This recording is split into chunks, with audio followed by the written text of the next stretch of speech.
coach to win a Grey Cup and a Vanier Cup is Danny Maciocia of the Montreal Carabins. We caught up with Coach M earlier, and to no one's surprise, he is picking the Carolina Panthers in the Super Bowl with Carbs grad David Foucault on the roster.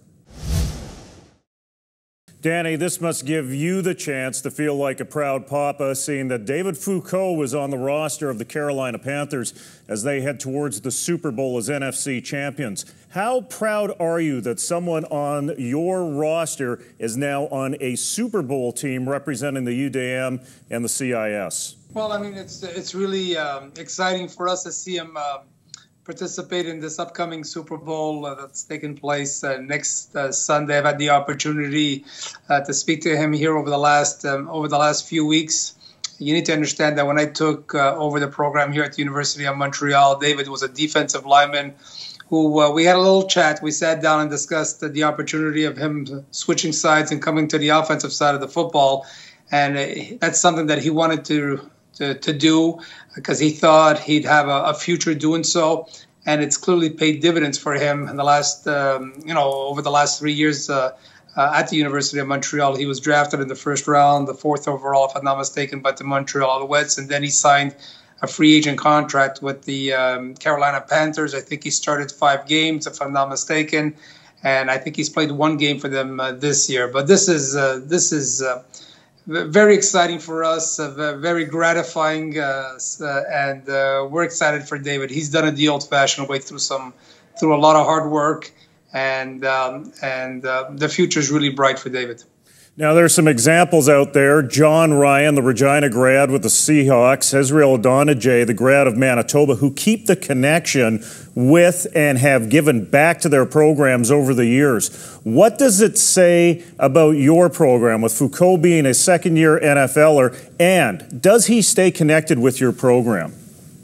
Well, I guess it says a few things. First of all, David, whenever he has some downtime, I know that during his bye week last year, he came down and spent some time with us. I know we had a home game here. He's in constant contact with all our players here in our administration office. It's huge. It's huge because, as much as we clearly want to recruit student athletes, everybody's got a dream, and you can realize your dream through the CIS programs here, whether it's playing in the CFL, whether it's playing in the NFL. You're starting to realize more and more kids are getting an opportunity to do so. And for us to have our first, like someone like David Foucault, who is a tremendous ambassador for the University of Montreal, it just helps us immensely when we're on the recruiting trail, trying to talk to some kids and telling them there's an opportunity for you to live what David's presently living. And we also stress the importance, just like Dave, of leaving us with at least a bachelor's degree. So you put yourself in a win-win situation. Now, we had Blake Nill on here a couple of weeks ago, and he agreed that one of the only minuses about going all the way to the Vanier is losing a few weeks in recruiting. Did you go through a similar process with the calendar? Where are you with recruiting right now, and how has your season gone so far? It's been great. We've got 28 kids that have committed to our program here for the 2016 season. Our recruiting is done. We're done for 2016. We're starting on 2017. I would say 16 out of the possible 28 had committed to us prior to us, finishing our season, or even before postseason play started. So clearly, recruiting is a 12-month affair. We're constantly on it, and we're trying to get as many kids as possible to commit relatively early or during the course of the season, just because there's a lot of kids out of the province of Quebec that go to CEGEP and that do 5 semesters. So they're actually eligible to come to university in January. So 16 out of the 28 that we've recruited are going to be part of spring ball for us here in the next couple of months. Now, on the field at quarterback, Gabby Cousineau has played out his 5th year, but Ugo Henderson has been waiting in the wings for 2 years. Where is Henderson in terms of his development right now? Well, Ugo is in 3rd year here at the University of Montreal. In my humble opinion, I think he's ahead of where Gab was in his 3rd year. Don't forget, he was a former MVP of the CEGEP League here in Quebec. He's got a great understanding of what we're doing offensively. He brings another dimension to the game that maybe Gab didn't bring. Is that he's got the ability to make some plays with his feet. He doesn't have Gab's arm strength, but he can definitely make things happen once he gets flushed out of the pocket. So he's been working really hard the last couple of years. He spends 2 days a week here with our coaches, watching film and trying to get up to speed to what we want to do here in 2016. And we may even, at some point in time, I would say our identity is not going to totally change offensively, but I think there's going to be about 10 to 20% that we haven't, done here over the last couple of years that we're going to be able to do with Hugo, just because he's got the ability to make things happen with his feet. Now, every coach has to contend with change, but is there really all that much that you have to go through? And how does any change your core leadership group, if at all? Well, we don't have a lot of players that are graduating. I thought, we were going to go through, that leadership question was going to, we addressed it last year because we probably lost a lot of great leaders 2 years ago in Byron Archambault and Matthew, Gerard and Davidson and Blanc. But, we don't have any kids going to the E-camp. We don't have too many kids that are draft eligible. Our core leaders are still going to be the same. We've got Boissonneau, we've got Frédéric Chagnon, we've got Kramer Raymond, Sibassou, Marc Glaude, Rémi Giguère, Erlington. These are all kids that are scheduled to come back here in 2016. So the core will still be there.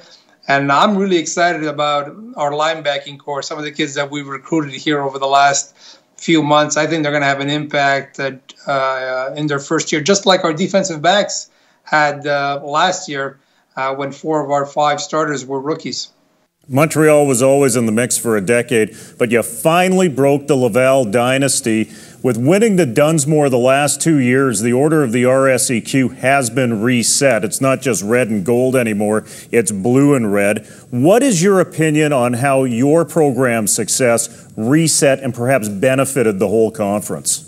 Well, I think it just makes for a healthier conference. I think at any point in time when the same team is winning over and over, if I'm not mistaken, correct me here, Jim, I think they won like 11 consecutive, and you haven't lost a home game since September of 2004, and you got on a run of 70 consecutive games. I don't know if that's a dynasty. I look at that more as maybe a potential problem in the conference. And I think we've become a viable option now for a lot of kids, especially, they realize that they don't have to go to Quebec City if they want to win a championship. They can do it, through the University of Montreal. But I can honestly make that assumption about, or share that opinion about even the other institutions. I think, Concordia has closed the gap.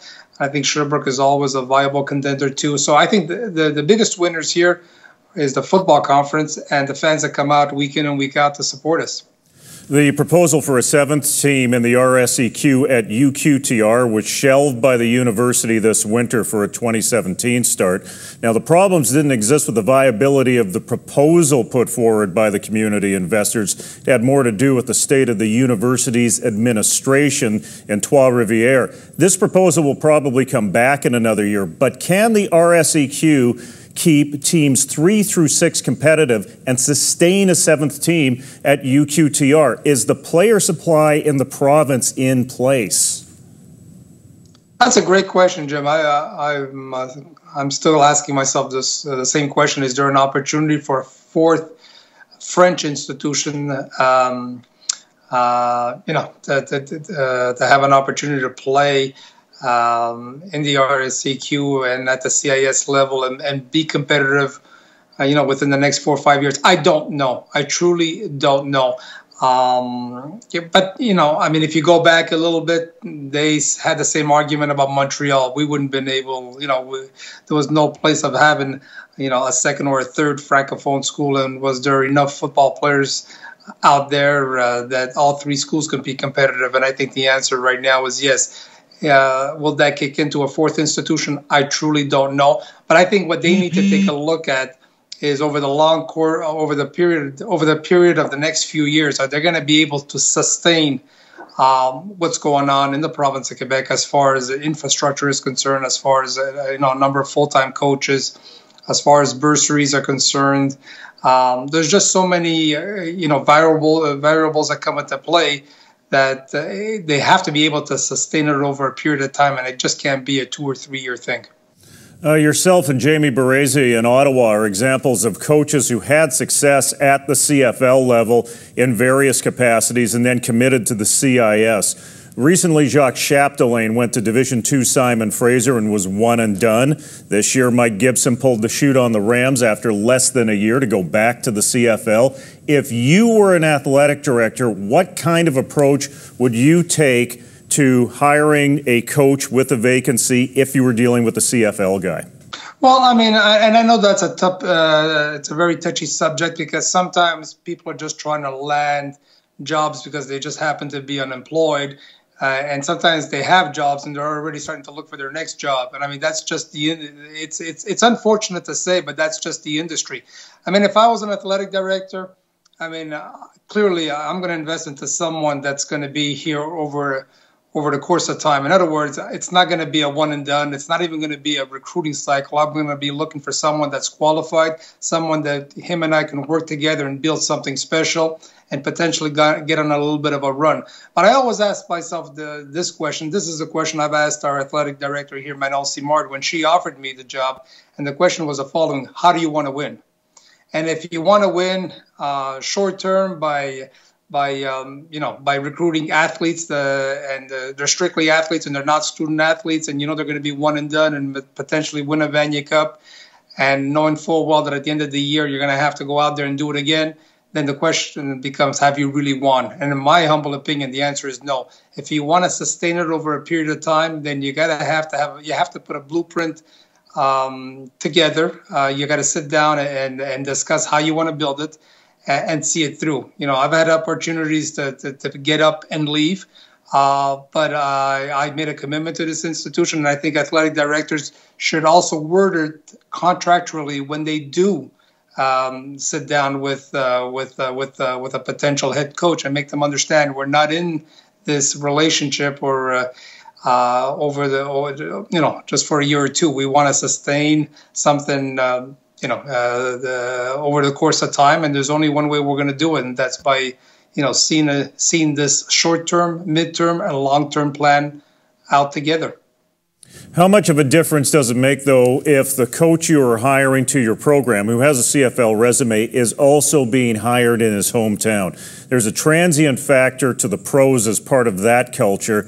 But, for instance, you're from Montreal, and that makes a difference for the CIS. Oh, it makes it. I think it makes a huge difference. For me, this is the ideal situation. I don't think I could have found a better job. When I came back, and for me, I think this is a top 3-4 job in all of Canada. CIS, CFL, you call it whatever you want to call it. This is an ideal situation for someone like myself. And you need to understand, Jim, I spent 14 years in an industry which was clearly all business. We were paying players $100,000, and if we weren't getting $100,000 in return, we'd either be, trading them or freeing them up. The reality is I'm in a situation today that I feel like I'm making a difference. As much as we won the Vanier Cup in 2014, that was our best year academically in the history of the football program here. And the big winners are definitely going to be, the community here in Montreal and in the province of Quebec. So I feel like I'm making a difference, and that's what drives me every single day. During the offseason, Danny, I ask every coach this. In your mind, what is the biggest challenge facing CIS football in 2016? Well, I think one word that comes to mind is probably transparency. I know there's been a lot of discussion regarding, recruiting practices, how everybody operates. I think compliance. I think every institution should have a compliance officer and make sure that things are done the way they're supposed to be done. Unfortunately, we fall into the argument or the conversation of resources, a shortage of resources. At some point in time, if we want to be viable and we want to give everybody a fair and equal opportunity to compete, on a particular stage, then I think there needs to be compliance, and I think it should come from the top, and hopefully some of this, hopefully some of these leaders will step up and lead, because I think it's such a tremendous product. I think we've got so much more to offer, and it would be a shame if we don't maximize our potential. But where does the leadership need to come from then? Is it from the schools? Is it from the conference? Or is it from the CIS head office? Well, I think it comes from all three, but I think it should come from the top, and I think it should come from the CIS.